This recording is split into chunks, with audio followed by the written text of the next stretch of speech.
It's Brainwash with Dr. Tom and guitar picks with Eric Perrotti. Malagueña. No recording of this, so listen hard, because I'm going to play a little bit of it. Okay. This Malagueña is actually a musical style, flamenco style. That includes a lot of the flamenco.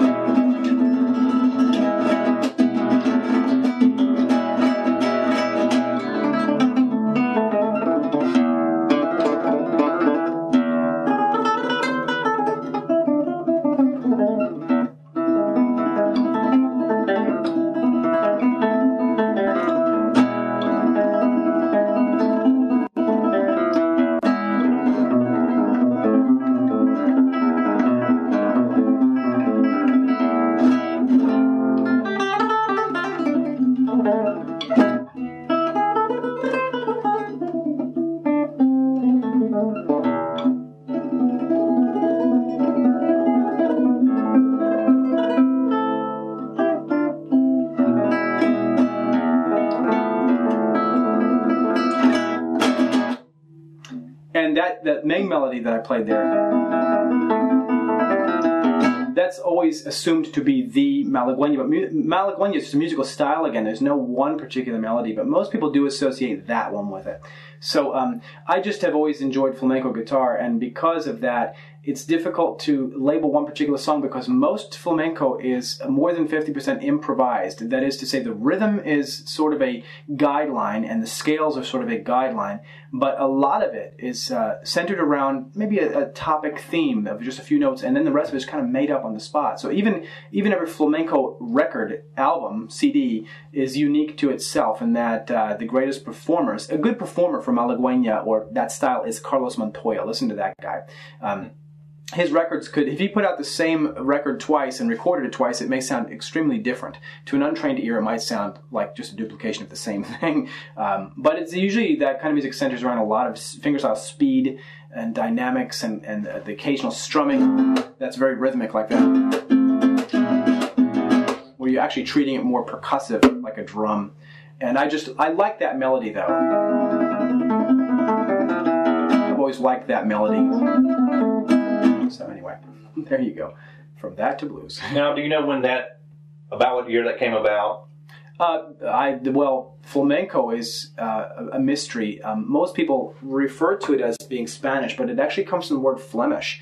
So, and Middle Eastern influences are obvious in that style of music. The scales, the types of scales that are used, that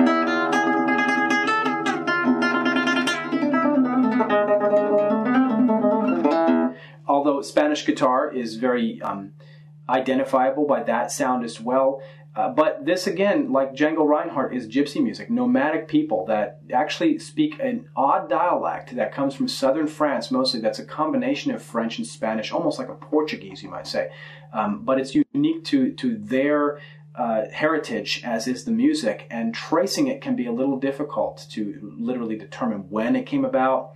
I would assume it was real popular in the late 1800s, and really up to the present day for people who like that. You know, there are groups like the Gypsy Kings that are really a nomadic gypsy family, that about 10 guys who play guitar, and they're amazing, and that's the style they play. And they actually hit the pop circuit a few years ago with that kind of musical style with a song called Volare, an Italian song of all things. It's Brainwash with Dr. Tom and guitar picks with Eric Perrotti. Robert Johnson, Come On in My Kitchen. Robert Johnson's just, I think, one of the biggest influences to everyone, whether they know it or not, because he describes blues guitar as it will always be. And we only know of one solo that he ever played. Most of his was what he did vocally, and his accompaniment was unbelievable. But this particular song was one of the first ones I sat down and tried to understand how to play slide guitar, and I realized you gotta go to an open tuning. So I've tuned this to an open G chord. And that enables you to do things like...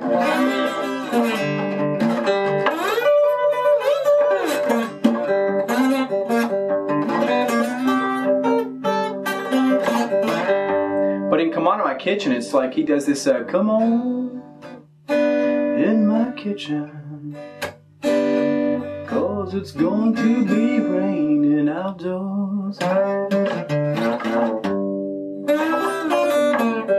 And that one riff right there was something that I remember figuring out and thinking, boy, I've really gotten something here now from Robert Johnson. That one riff, so I overused that. I could be doing something like,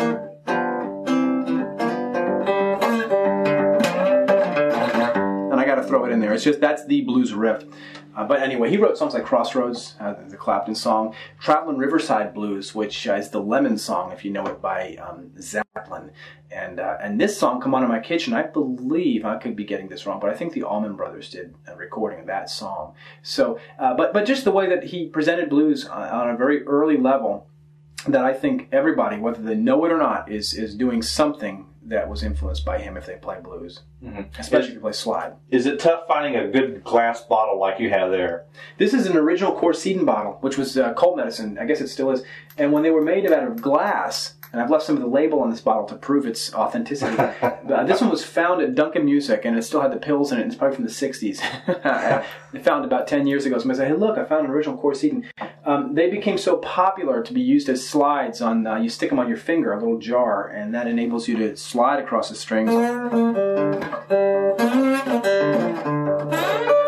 This guitar is not the best slide guitar. The strings sit too low. But anyway, they became so popular that they started manufacturing what became known as Corsedon slides. You can buy them at music stores. So you can still find them, Corsedon slides, but really, I keep that one here, but I have a lot of, I like antique medicine bottles that you would find in different colors, and believe it or not, I believe the glass, because of its consistency, sounds different from slide to slide. That's just my opinion. Either that or I've psyched myself into believing that, because I got the cobalt blue and these dark brown that I guess held Lysol or something, It's Brainwashed with Dr. Tom and Guitar Picks with Eric Perrotti.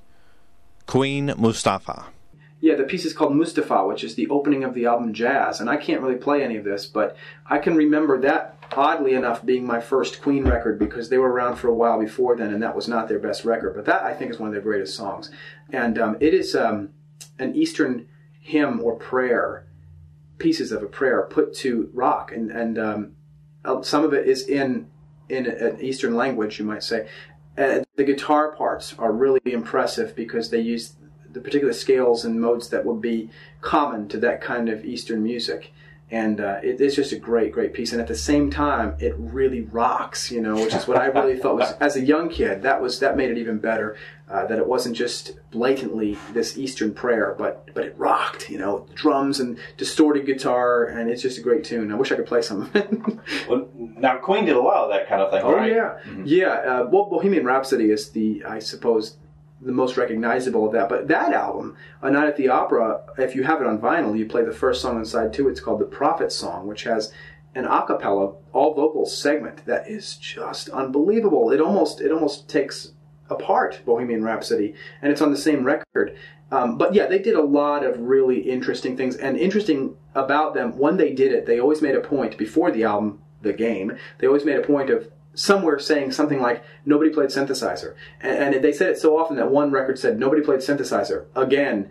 And on the album Jazz, instead of saying that, there's one piece, I think it may be the end of Mustafa, where you hear a lightning bolt, and it says, thunderbolt courtesy of God, meaning this was not synthetically reproduced, it's real. And that was their pride, because they could do things that would make you think, a piece that Brian May, which is my main influence to Queen, they were all great players, but Brian May of Queen, just an amazing guitar player who built his own guitar of an old mantelpiece that I think a friend was going to throw away. And he even built the pickups, the electronics to this guitar. And his sound was so identifying and so great sense of self. Nobody sounds like Brian May, partially because of the way his guitar tone sounds. Guild, back in the 80s, copied his guitar. I guess they called it the Brian May model, and they copied the look of it. I don't think they were able to get the sound, though. I remember once I tried to get the sound with some digital effects and called it Brian Maybe. Yeah, that was kind of neat. Anyway, it was never quite close enough.